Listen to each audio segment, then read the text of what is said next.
Hi, everyone. Thanks for joining this webinar. We're going to give everyone a minute or two to get in. There's lots of attendees still joining, and we will get started in just a minute or two. Thank you.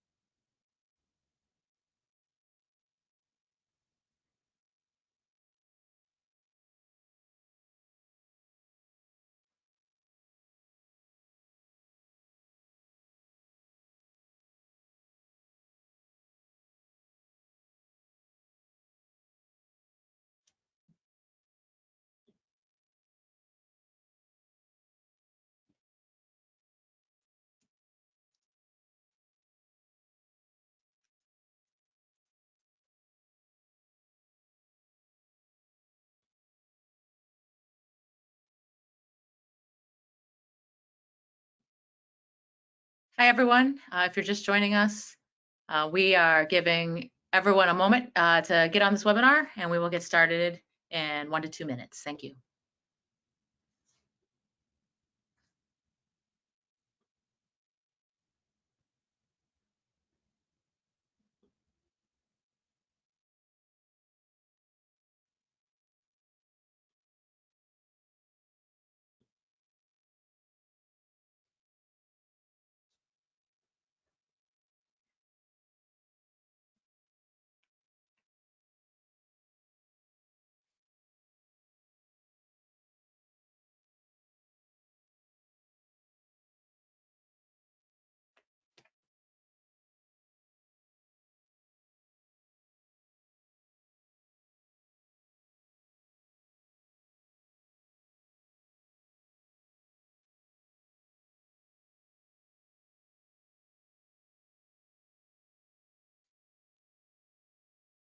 Hello, everybody.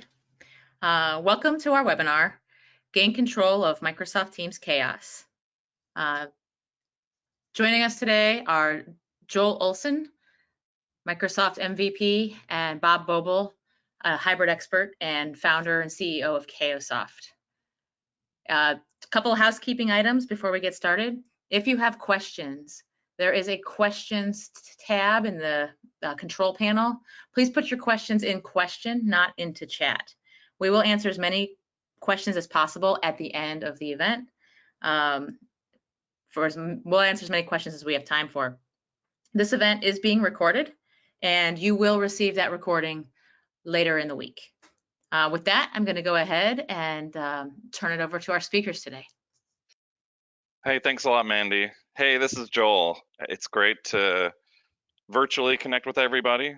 I know this is, man, it's an insane time, and what a great, better time than now to talk about Teams, especially with all the work from home stuff going on and the crazy coronavirus stuff. And hopefully it's helpful for us to be able to get more educated and dig into things we can do to improve our environments and really get back into control. And a lot of what we're going to be focusing on today is the management, governance, and really trying to explore and help you understand kind of where a lot of customers are and kind of that path to get to a more manageable type of environment. But before I get started, let me introduce myself. I'm Joel Oleson. I've actually been working with the Office 365, SharePoint, collaboration technologies for about 20 years. It's kind of crazy. I started back in the year 2000 when Microsoft hired me to basically bring what was under the desk of the product team and bring it into the data center. I was that first IT hire focused on administering SharePoint, or what would be called SharePoint. It was basically Tahoe and Office Web Server at the time, working with Jeff Teeper's team to be able to bring this into IT and host it for Microsoft. And as well, I'm a director at Proficient. I focus a lot on evangelism. I speak a lot at conferences and events. And yeah, I'm an MVP regional director. You may see the Joel 365 brand on some of the infographics. that I create. Occasionally I do webinars like this to help educate the community, but also to help provide some visibility to the tools and solutions to common problems that customers have in this space. And next we have Bob. Hey Joel, how are you today? Good, good. Great to be with you Little today. little known fact, I think you worked at Quest for a while, as well as I did. I think. Am I correct That's in that? right. You Yeah. absolutely, I did. Yeah. Yeah. In fact, So that I'm was I'm my Bob. first company after Microsoft when I Oh, left was in it really? 2008. Okay, cool, Yep. cool. Well, we both survived and thrived, I guess. So, Yeah. um, little background on me. I was a group program manager at a couple of different companies, but the one that most folks would know me from was Quest. We had the Active Directory management and protection tools. And in 2013, when Dell picked up Quest, myself, my partner, and a bunch of developers decided to go separate ways. And a year and a half, 2 years later, we all got back together and decided that hybrid management was going to be something we would try and tackle. And I think we've done it. So hopefully you guys will stick around and see a little bit of that at the very end. Awesome. Awesome. All right. So the agenda for today, I'm going to focus, I kind of, you could say that I kind of broke this up into 7 ways to control the chaos. So what we're going to do is we're going to talk about each of these specific areas. I do encourage you to stick around for the demo of Cayosoft, which is focused on this space. And then there's a $500 gift card giveaway for those who stick around. So a little bit of incentive. And before we dive into these 7 things, I want to just help you understand I can empathize. I do understand what it's like by default. And what I mean is, like, Microsoft often they can share, hey, these are the features of the product and we encourage you to use those features, but by default there's so many things that are simply not configured. As an example, there are no templates that are pre-configured. You basically have to go download those app templates that Microsoft has created. Lifecycle management is not only turned off, but you do need licenses to turn that on. You won't, your ability to send credit cards, guess what? Day one, you can send credit cards, driver's license numbers, all of it. All of it is allowed by default. So from a compliance perspective, there is no compliance from a messaging perspective. So Microsoft puts a lot of emphasis in the platform being secure and compliant from a platform perspective. But when it comes to individual configuration, it's really pretty much anything goes. Even external sharing of files is enabled by default, even though guest access is not enabled. Everything's retained forever. If you create a team, every document put in there is retained forever. Message retention, is not configured. Islands mode, if those of you who are looking at Skype to Teams, Islands mode is the default, which of all the coexistence modes is actually the worst one. And the reason I say the Islands mode is the worst one is because it's planned by chaos. Everybody gets every tool, can use it in every different way.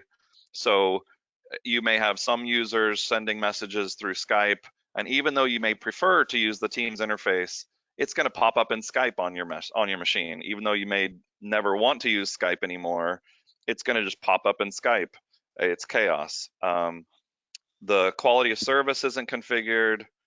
The plans themselves are just empty, meaning every time you create a team, you're getting you get a site, you get a planner. It kind of feels like Oprah, where everybody's getting one of everything every time something's created.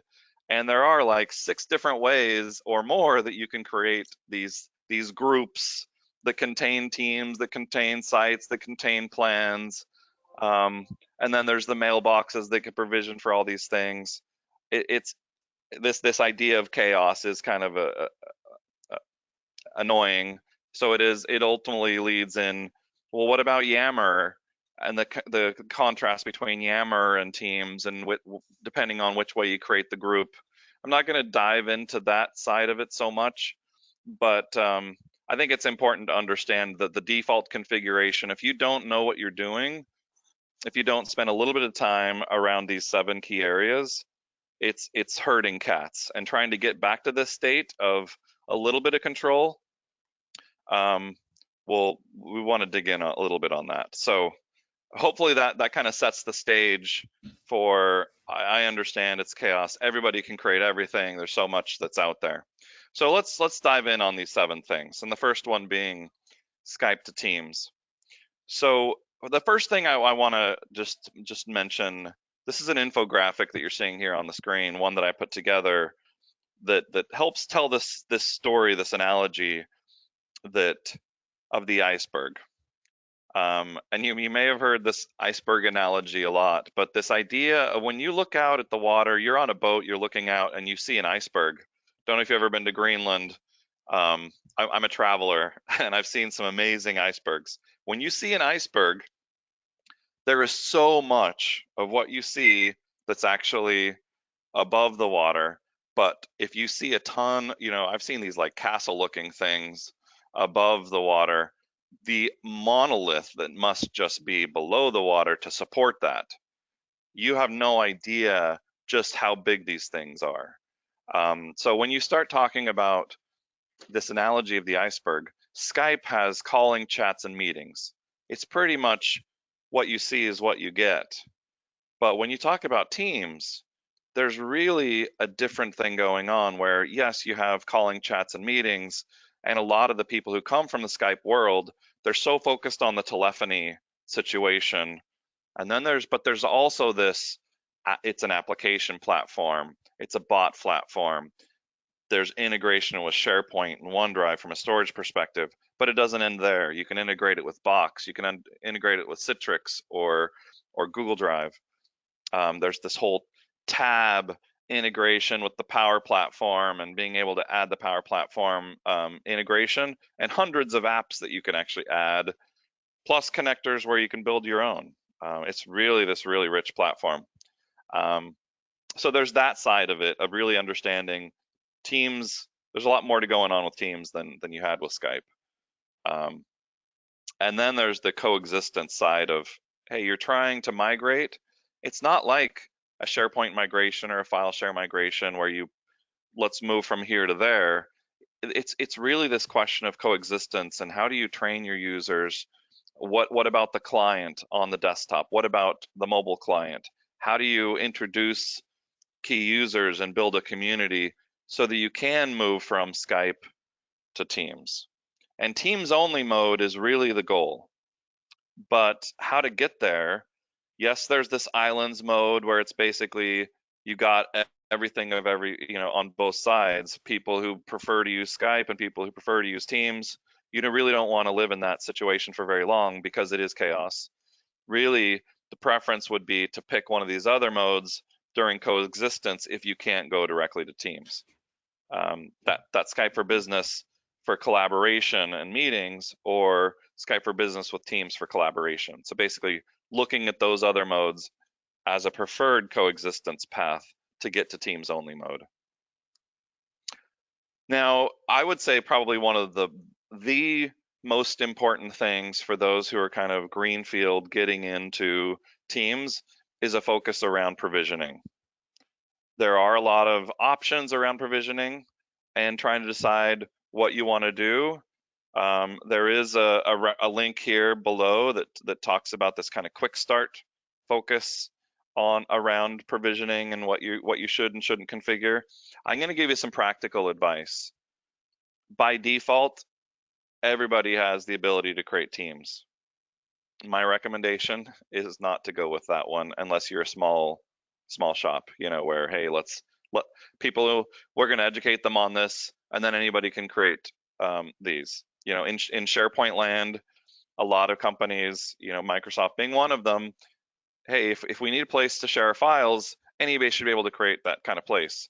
With Teams, when you create a team, you're getting a site, you're getting a plan, you're getting, you can have Stream that's integrated with it. There's all these things that get provisioned. It's a powerful object.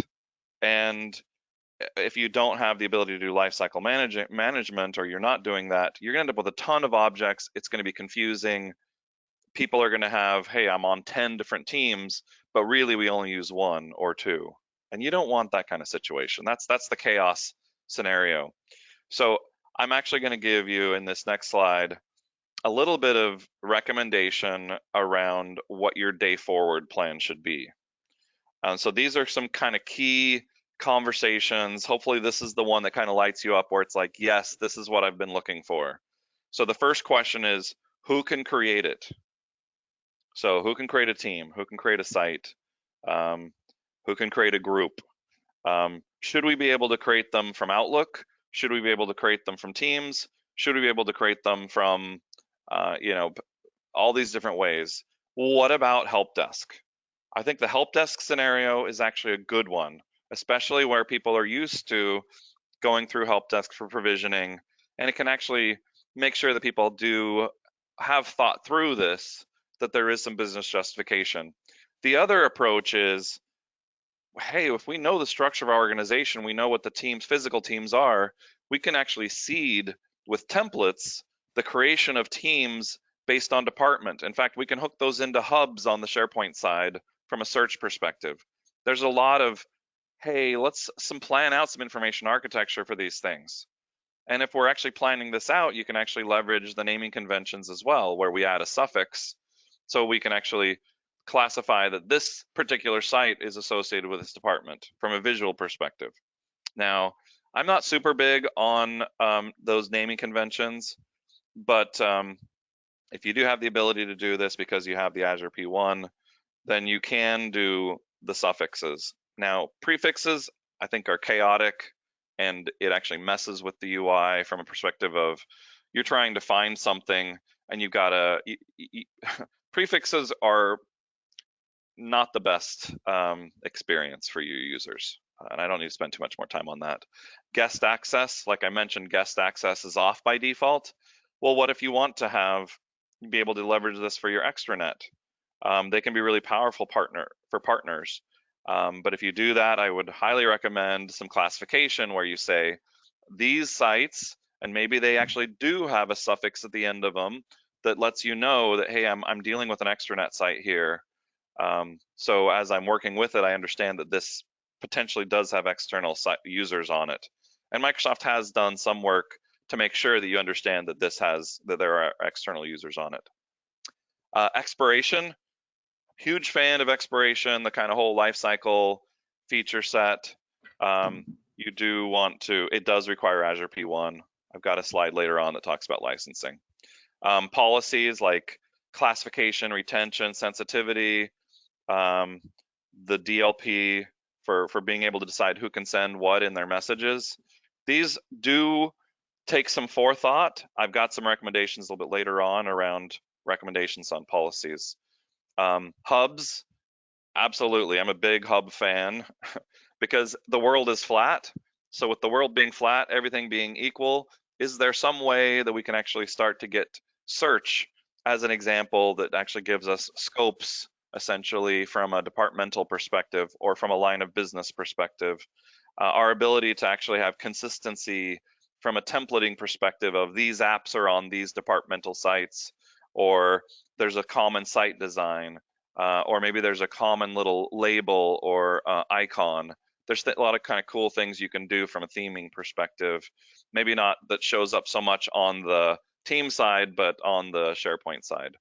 And then from a management perspective, we're going to dig into that later on as well. But this idea that, yes, there's some stuff that's in the Teams Admin Center. There's some of the stuff that's in the O365 Admin Center, the Security and Compliance Center.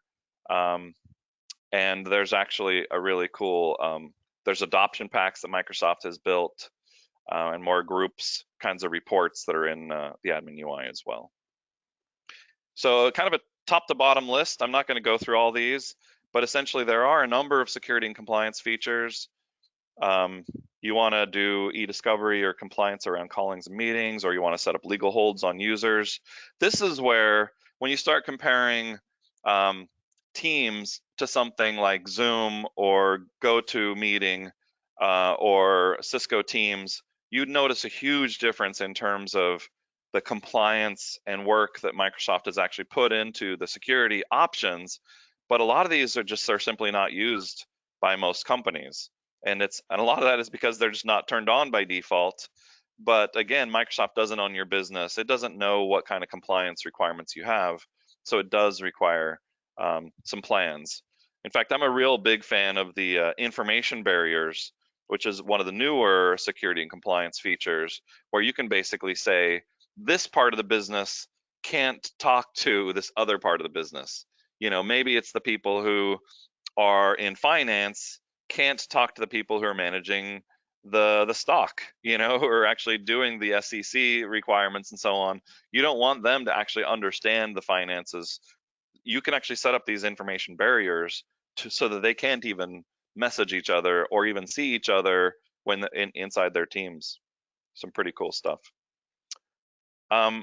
So diving into these things a little bit from a group perspective, a little bit of guidance. Use short strings as your suffix if you're going to use them. Don't be wordy. In fact, I would say you want these to be fairly short. Just because you have a long maximum character length, you want these things to fit in the UI, whether they're in Outlook or whether they're in the browser or in the Teams interface. You don't want them to be too long. From a classification perspective, I'm a huge fan of this idea that if we have highly sensitive data, those things are classified separate. So from a team perspective, we think about this idea that not just the individual documents, but the team itself is classified as either highly confidential or it's kind of general purpose. These are just for a team that isn't highly sensitive. And as well, like things like extranet, it's very valuable to be able to call these out as a classification type to say that this is data that can be shared outside the organization.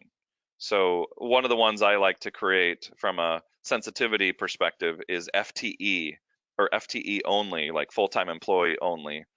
There's these sensitivity labels where you can say the ones that are kind of guided there. The retention around, if there's something related to legal, there may be a certain retention period applied to it. Finance has a certain retention to it. HIPAA has some sensitivity aspects to it. So some of these relate to compliance, but the data loss prevention features, and I know that can be confusing as a name. Essentially, this is one where there's a number of different templates where you can say people can't share IDs or credit cards. You choose which ones you want to apply, but this is highly recommended that you're turning some of these things on day one or as soon as possible, so that you're not getting PII data in your general type of average everyday team site.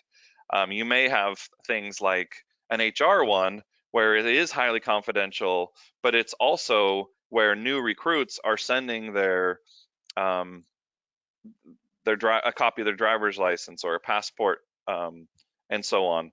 And the cool thing is with content extraction, it can actually block these things even if it's just an image of a passport or image of a driver's license.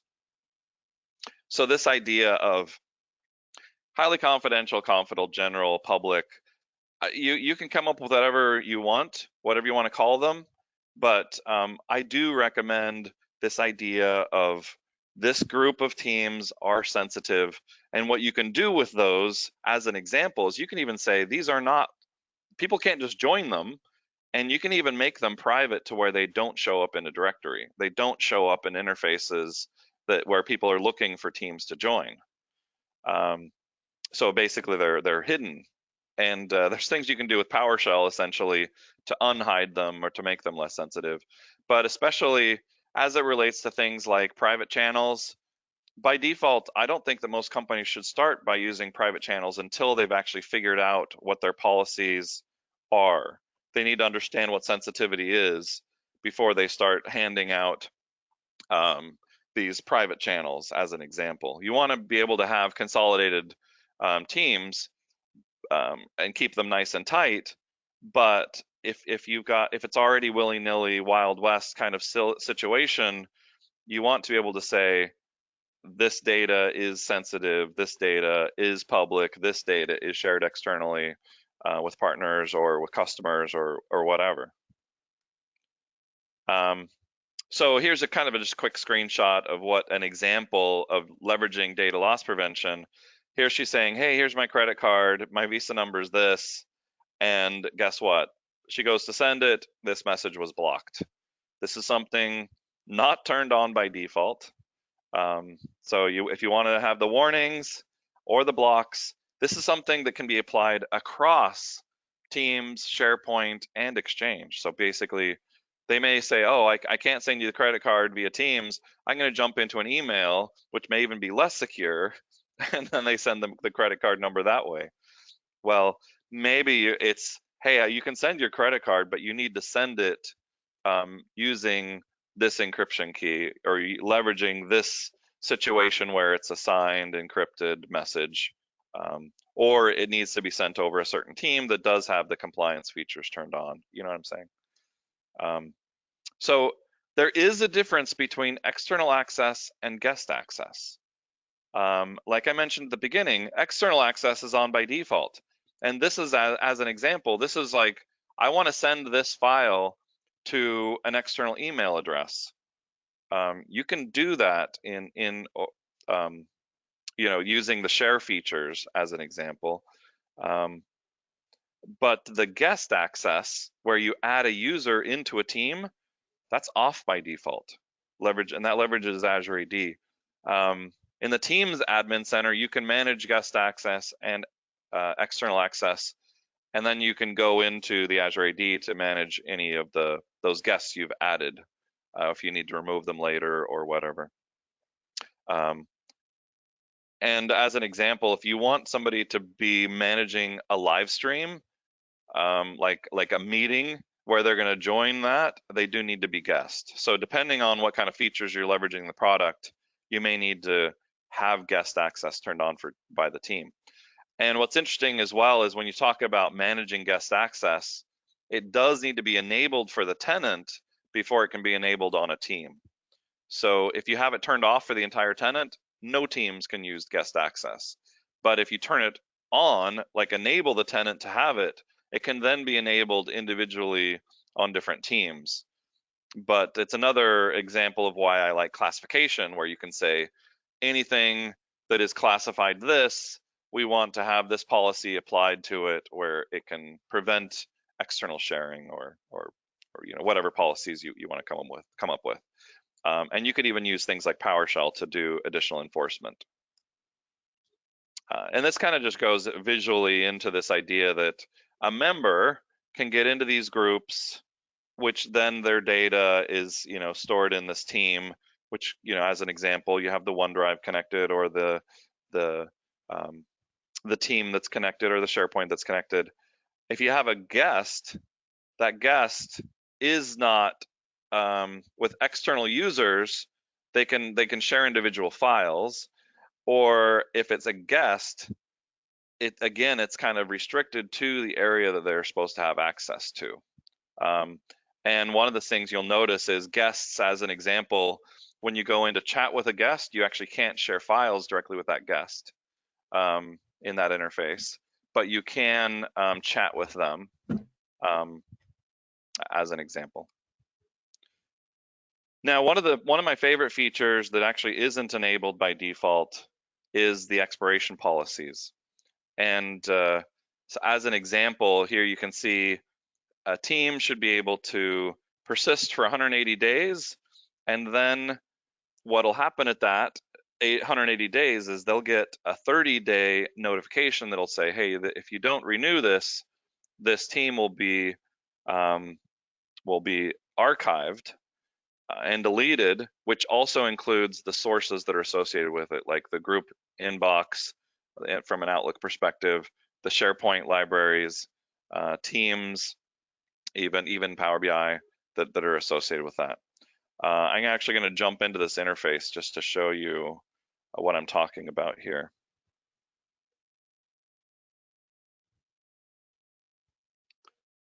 So notice I'm in Azure AD Admin Center.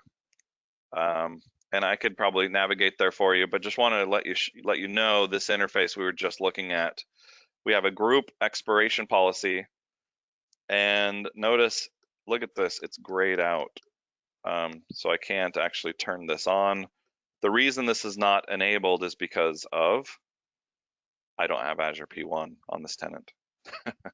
So if you notice that this is lit up and you can configure the expiration policies, that's because you have the right Azure subscription. So as an example here, you can actually navigate and see what kind of license you have and get talk to the person who's managing your licenses, because basically if you have an Azure P1 even assigned to you as a user, you'll be able to see this. And I'm not saying that that's how it works, but basically it does have to be, you have to have Azure P1 on the person who's administering it for this to be able to light up. The other thing I want to kind of show you here, I've turned on the preview interface, so I'm getting the richer interface, but you can switch between the groups experience. So here are my teams. Notice it's referring to them as groups, and basically from an Azure AD perspective, it thinks of these things as groups. But I can manage, here's the wedding group / team. I can click delete, and it's deleting it now. It's been successfully deleted. Notice here in delete groups, I have the various groups that have been deleted, and it says 30 days after original deletion, groups are permanently deleted. And so as an example from here, I can either permanently delete it or I can restore it. So I can actually restore this group, and it's a lot like restoring a file. So it's kind of cool here, this idea of the expiration policy, where it actually will move them into that archive where people can choose renew it or they'll ignore it until it goes, and then they say, hey, it's gone. You can come into this interface and restore it fairly easily. So that's kind of cool. And that deletion that I just showed you, that ability to delete things that you kind of feel like, hey, these don't look like they're being used. I've done some analysis. I'm going to archive a bunch of these. You can do that from a perspective of essentially it's kind of like its own little recycle bin where you can actually remove those things. They'll sit in there for 30 days. Nobody complains, they'll go. Otherwise, they contact you via whatever channel, and you can go ahead and get them, quickly restore them if you need to. So that can be kind of handy. It can allow you to be a little bit more, hey, I want to keep this environment clean, managed a little bit more, whether you're using expiration or not. Notice as well, this is where our naming policies are. I mentioned that you can basically add your suffixes and prefixes and that kind of jazz. That's under here, under the naming policy. So you can enable or remove the suffix or prefix. As well, if there's words you don't want people using in their teams, you can upload a CSV of blocked words. If you're worried about profanity or reserved names that you're trying to save, maybe it's department names or organizational names that you don't want somebody generic looking official, you can block those by uploading a CSV file.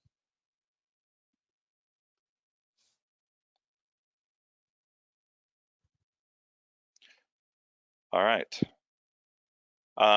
This is a little bit more of the UI. So what people see, they'll see, hey, this room, this team is expiring soon, and they have this, as per policy, a team will expire on this date, contact your IT admin, or just click renew now. In fact, don't contact them, just click renew. Outlook. So what's interesting is, we talked about teams being created different ways. If you create it via some of these other ways, if you create it through Teams, it looks like this. If you create it through Outlook, as an example, you'll see it looking more like this. It'll come in email, and they'll have to click renew group through email. And then they'll get this. This is the kind of the, hey, restored. All right, we pushed it out. Or, go ahead and delete it. You can just ignore it and it'll be automatically deleted.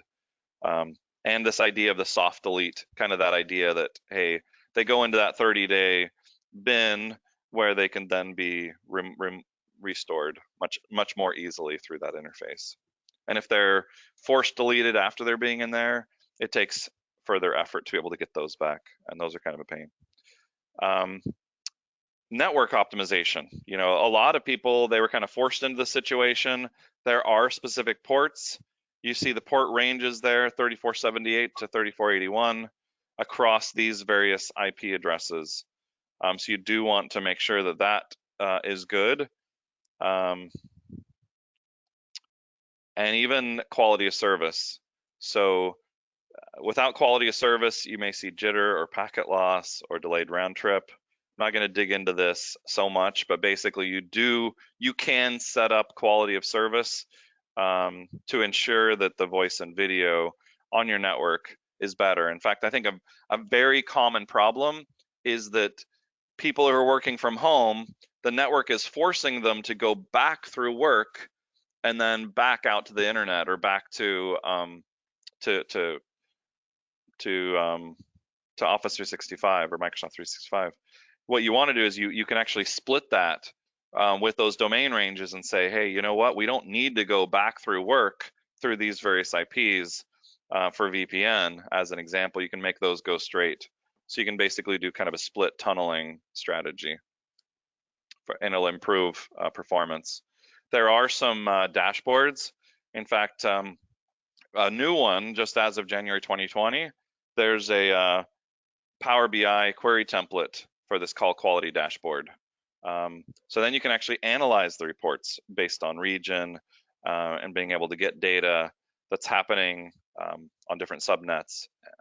Especially if you're doing anything with call quality, it's very valuable, especially for your telephony teams, those people who are focused on, hey, how is the audio? Being able to get these reports and understand where you may need to increase bandwidth. And this may reflect back on when it's pure work from home versus people who are working in the office, and kind of understanding that a little bit more. This is a quick reference. I talked about there being different interfaces. We just looked at the Azure AD admin tools, where you can see the expiration and recovery, the group creation and naming and classification. It's where you can manage your templates as well. That's the Azure AD part of it. There's also the Teams admin UI, which is probably the one you're most familiar with, where you have who has what admin roles, who has what settings for Teams, the policies on what applications you can add, what are the approved apps, or if you want to have anybody can add any app, being able to allow bots and apps, the reporting. In fact, there's a really cool add-in related to the reporting with the adoption kits.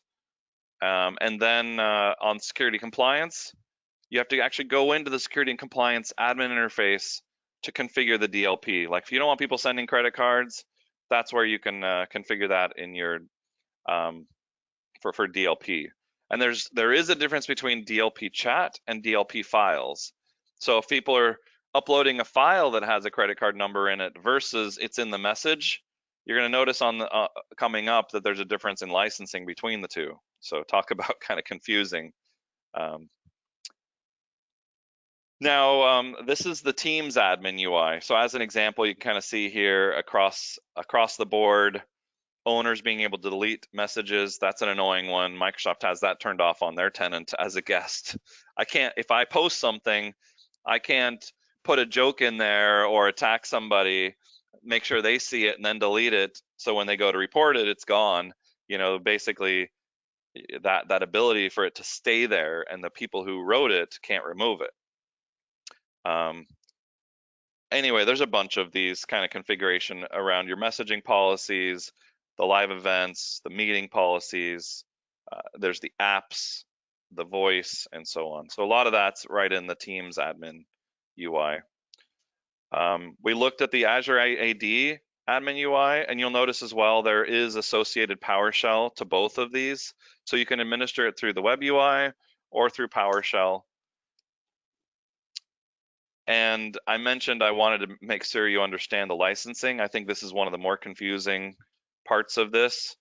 So if we start with Azure P1 and P2, you can see things around being able to manage the group creation with all, like, say, the prefixes and suffixes and who can actually create groups.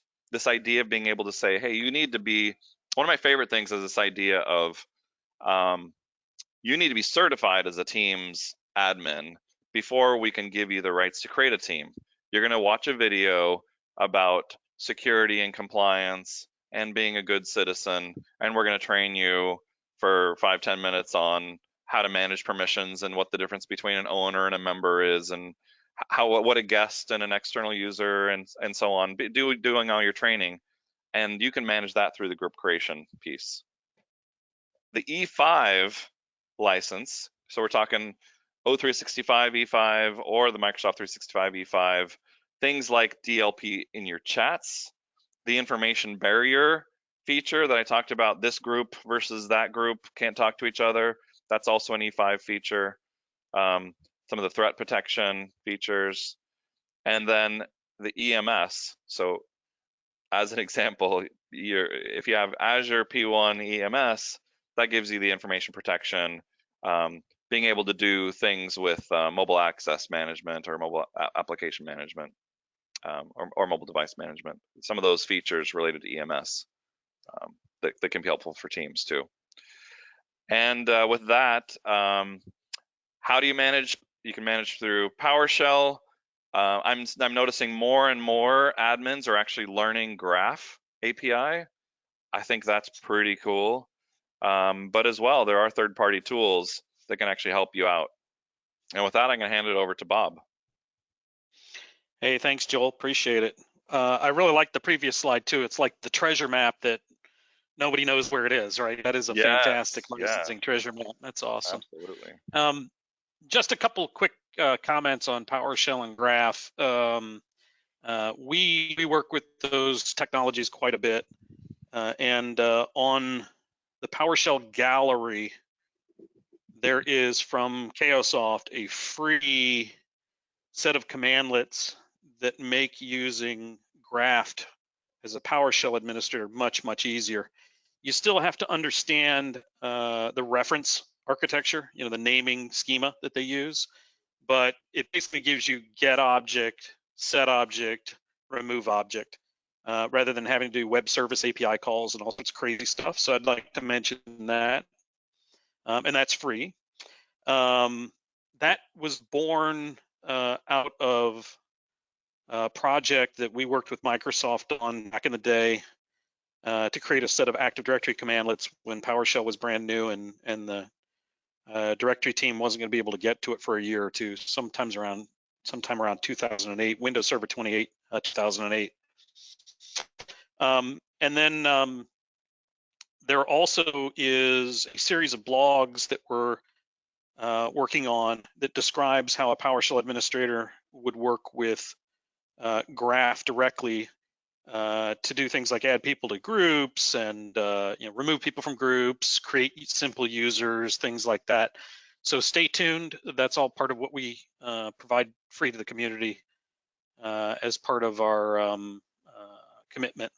The only other thing I'll mention right now, especially with Teams and sort of PowerShell and Graph, we're finding that you can't really end up using one or the other. You have to use a combination to get things done in a lot of cases. Super simple tasks you can do, but depending on who wrote the commandlets and what state each team within Microsoft is in implementing Graph in their particular silo, really depends on the outcome. So for example, with Exchange, we have to use a combination of PowerShell, Exchange web service calls, and Graph calls to do day-to-day administration. So don't be bashful if you run into something to start, just a piece of advice, start looking around. There's probably another way to accomplish the task that you're looking at.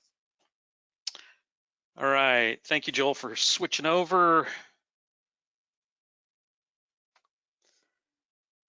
So back in 2013, after leaving my former employer, my partner and I got together and started discussing where enterprises, mid-sized companies and enterprises were going to be with this move to cloud. And what we realized is that you can't get rid of a lot of your on-premise stuff. So for example, your help desk today may be working with your Active Directory users and computers console, or you may have an Active Directory management tool. Now all of a sudden you need to do something like set up a user policy or manage a team, right? And those old tools just don't do it because they're legacy.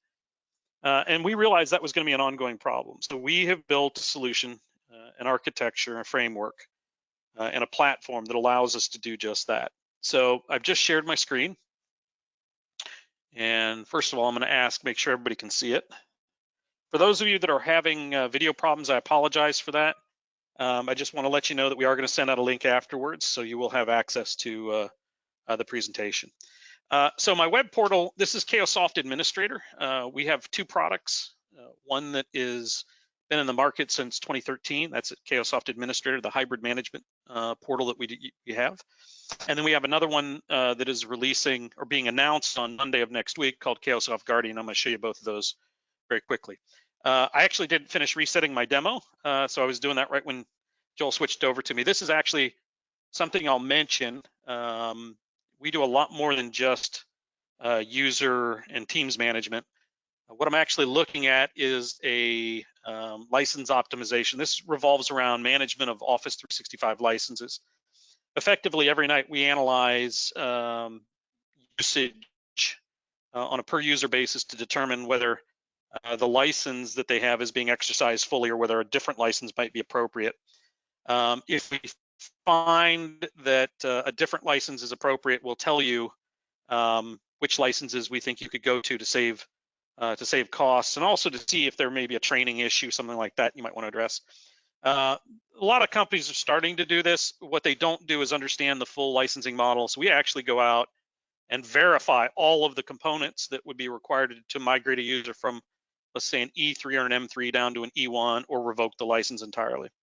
And now once I have the model selected I want, we can just revoke license by hitting apply, and it'll shift the licensing form automatically.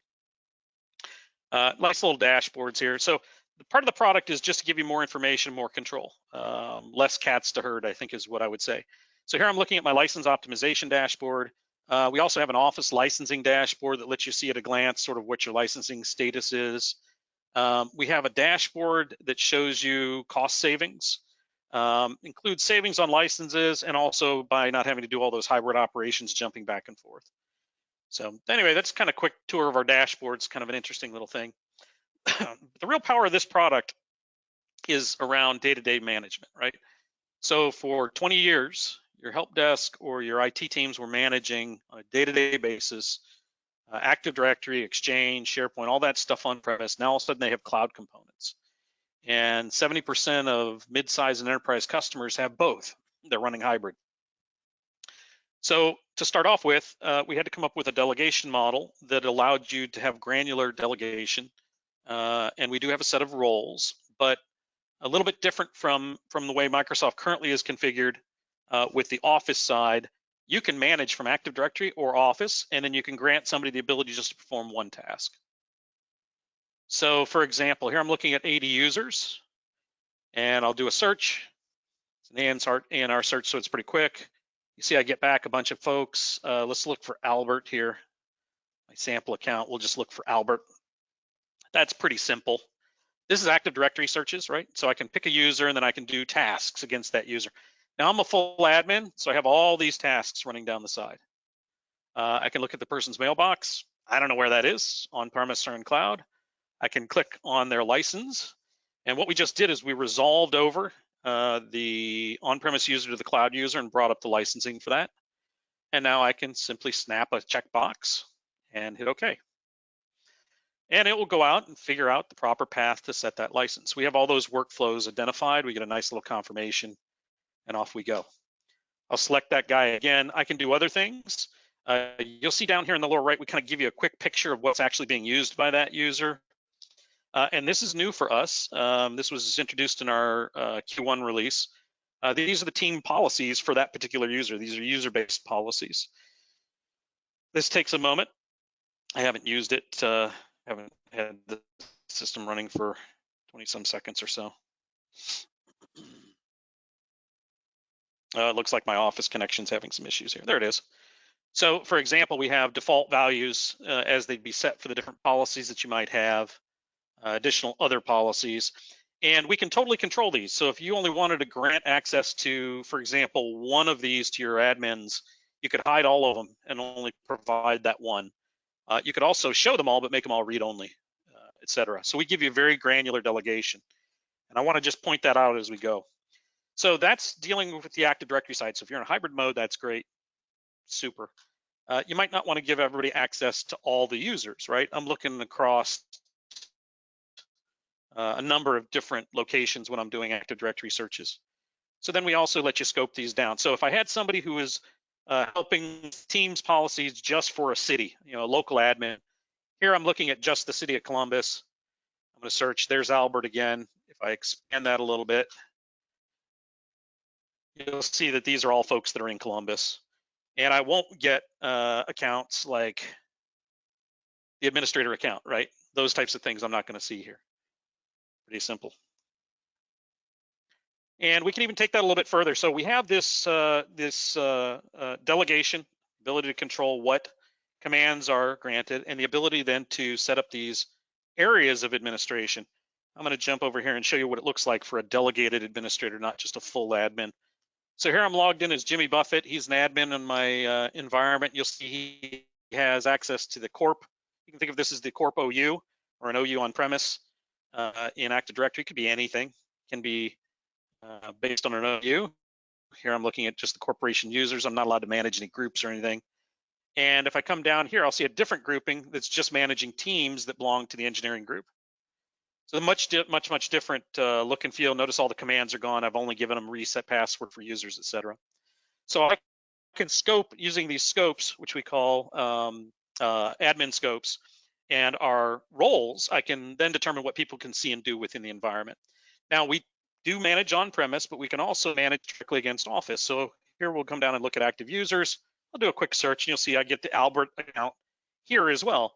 This one's actually directly in Office 365. So if I try to perform a task that can't be done directly in Office, we alert you to that and tell you, hey, go back to the Active Directory side and make the change. But here again, there's Teams policies, right? So I can set it here, that's valid, or I can look at the Office licensing, for example. And that license that I just assigned, there it is, I can turn it off. So I can manage from either side. We understand all those rules in hybrid to make sure that you don't get yourself into trouble and you don't have 6 interfaces to work from, right? Very simple. A couple other little quick things. We also do manage teams here. So we'll turn off Albert for a second here, and I'll just search and show you all the teams. So here I have my teams, and I can go ahead and start to manage these however I want to manage them. We do most of the commands that you want to do settings for things on a day-to-day basis, including team creation. I want to show you that in a little bit different area though. So that's what we're going to do next. So here I have also created a couple of active users for just my finance department, my engineering department, and then everybody, just like we did with New York and Columbus up here. We were talking about earlier. We've done that now on direct Office 365 side. That's one of the big things people are looking for. I got to delegate these things out. I need to be able to provide that delegation, even on the Office side, scope things down so people can't see what they're not supposed to. So I'm going to come over here to the engineering one, and this is what I call a mix and match. We call these admin units. This is not a Microsoft admin unit, which really hasn't progressed very much.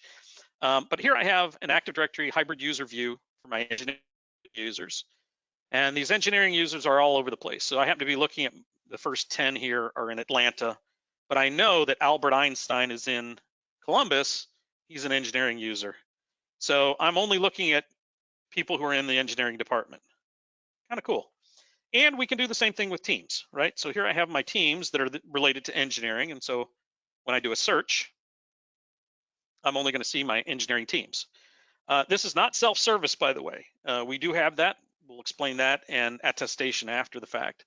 But the idea here is that now I can have just a specific set of teams delegated to one specific set of admins so they can work on these. And I agree with Joel. First thing we did was turn off the ability to create teams in the Teams client and create office groups in the Outlook client. This way we can have a delegated group of people who understand all the settings and can make those choices. So I'm going to just quickly run through creating a new team. Very simple. This is a delegated operation. We did use prefix. Joel was telling me he hated prefixes, so I set a prefix policy for each of the groups just to be a little annoying there. Sorry, Joel. Apologize for that. So we'll call this one engineering research. Descriptions, everything's open. Here I can pick my email suffix, for example. If I'm in a fairly large organization, I may have specific email suffixes that I want to lock in based on what managers are working in that area. So we'll talk about that in a little bit. Area for your ticket number, descriptions, etc. On to the next one. Here we have all the settings. You'll see most of these are wide open, right? I have two that we've set a policy on. We call these rules. And then I have a couple down here, which are kind of ugly, which we were talking about, allow people to delete things and guest access to channels to create them and a whole bunch of other stuff. So I'm going to pretty much leave these, but I could set these however I wanted to. There's your delete messages, right? So you can't get in trouble from the HR folks. We'll go ahead and say next. Here are the group settings, you know, whatever. We can turn these on and off. It doesn't really matter. I have full control at this point because we haven't been restricted here. I'll go ahead and click next, and I'll add an owner. I'm just going to add myself here as the owner. I'm just working as the administrator right now, and I'll go ahead and create that group.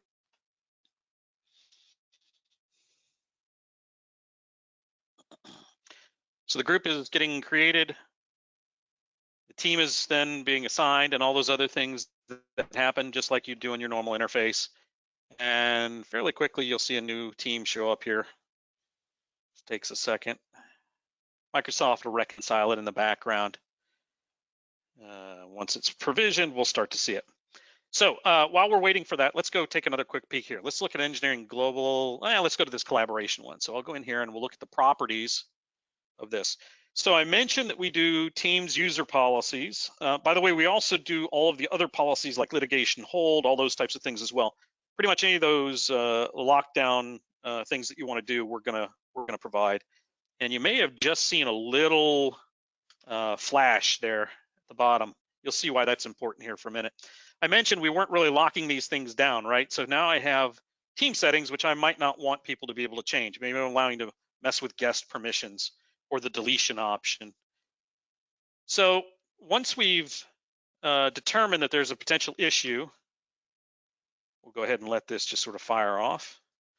We have the ability to track all changes for Teams. And notice I have a little alert here in Teams.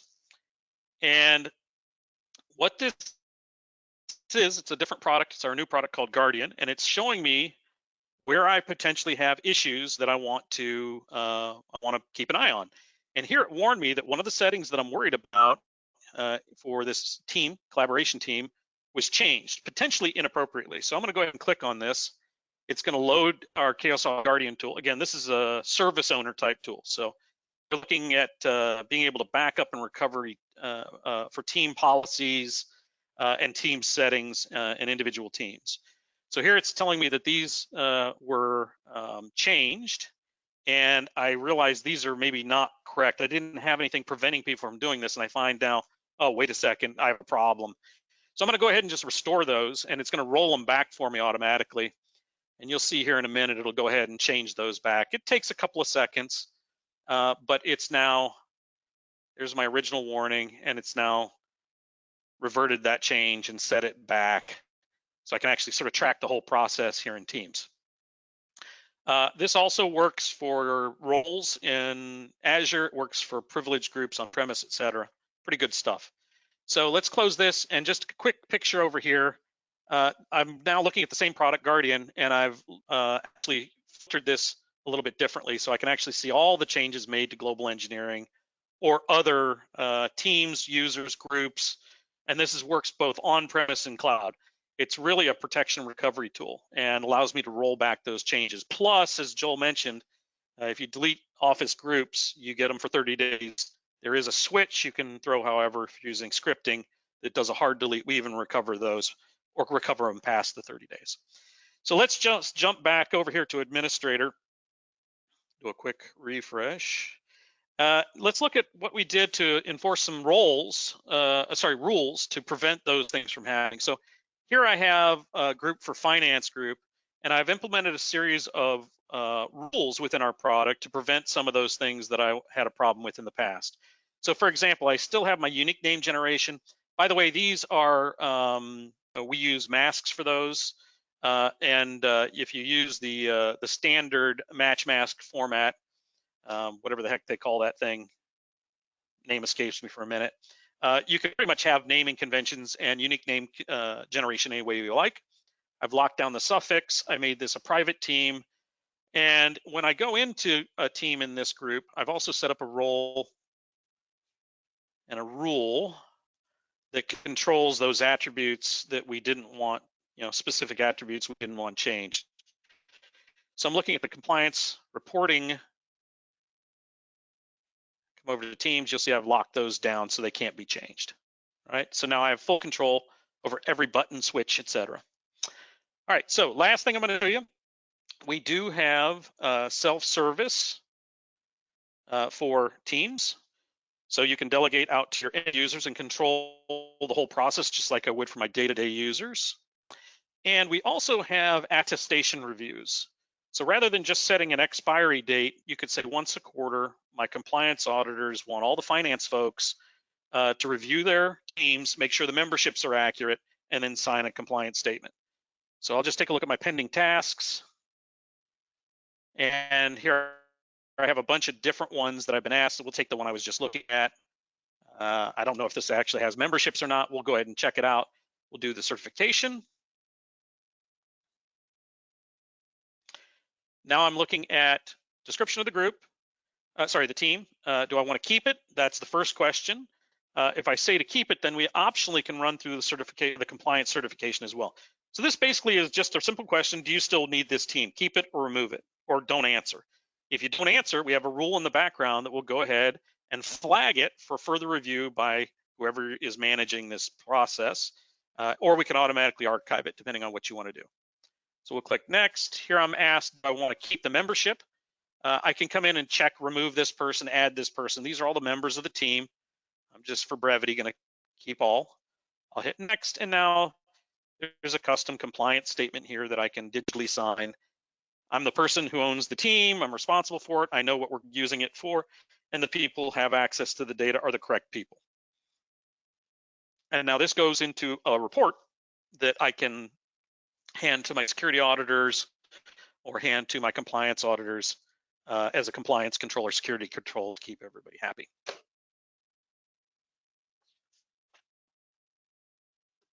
Last thing I'm going to mention, and it's just a mention, there's no demo to it. We also have a series of free reports. So you'll see here, I have some team statistics reporting. I have team membership reporting, channel reporting, settings reports. We do have a rule that will periodically scan teams for activity. If it finds a team that is not actively being used, then we do have an archive option. But the reports are free as long as you download and install our product. The main product administrator does require a server. VMs work great, and we have a cloud-based version in the Azure market. And Guardian is downloadable, will run on a workstation or a server, and that will be available on Monday. Joel, thank you very much. Let's switch back over if you would, and we'll follow up on the thing that everybody really was interested in today, which is recording the attendance now for the Amazon gift card.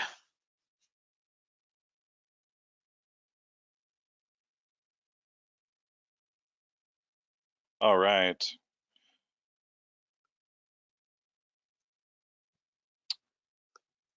I assume you're guys, seeing my screen. Yeah. Go ahead. Yeah, I don't see your screen, Joel. Oh, So okay. maybe if you Oh, just there could, it that is. would be There There it good. is. Thank you. Got it. Okay. Got it. Yeah. Mhm. All right. For those of you that stayed through today, a couple of quick items. You had to be here to this very bitter end to be recorded. So we have the tenant snapshot we're taking. We will do a random drawing to pick a winner. We will also pick some alternates when we're doing the drawing. Obviously, if the winner can't accept it, let's say you're with a government agency and you're not allowed to take these types of things, then we'll definitely make sure we go to an alternate. We'll contact you by email.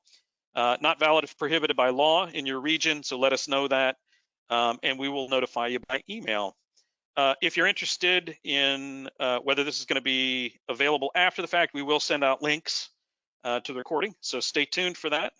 I want to make sure that you have it. And then also, if you're interested in seeing a demo and how we would work, maybe for teams, maybe for license optimization, maybe for hybrid user provisioning or hybrid user management, you can go to cayosoft.com/demo. If you just have some basic questions, you can go to /questions. If you just want to go try the products yourself, you can go to /download. And as I mentioned, Guardian, which is the hybrid backup and recovery and protection tool for Azure Active Directory and hybrid Active Directory on premise, that'll be available on Monday. There are a bunch of questions in the queue. We will get to those and likely email you back. So for those of you who have other commitments, you can go ahead and break off. I'm going to check out a couple of these questions here, see if there's any for me. It looks like, Joel, they have a lot of questions for you. Yeah, One question. you know, one thing I was going to mention is I will do a blog post of the good question, my favorite questions, the ones that aren't just logistical. Cool. So yeah, my blog is collabshow.com. I will follow up with kind of a Q&A on there for any questions we can't get to. Awesome. I saw one that was related to us. How do we undelete hard deleted items? Well, we do it for Office 365. We do it for Azure security groups and Azure distribution groups. And we basically reconstruct the group and its membership and usage. There are other object types that we also can reconstruct. And if you want more information on that, you can go to cayosoft.com/guardian. Thank you, everybody. I really appreciate it. Joel, you're awesome. We really love having you do this for us. And I look forward to doing another one in the future. Hey, thanks. I really appreciate it. Thanks, everybody. We'll talk to you later.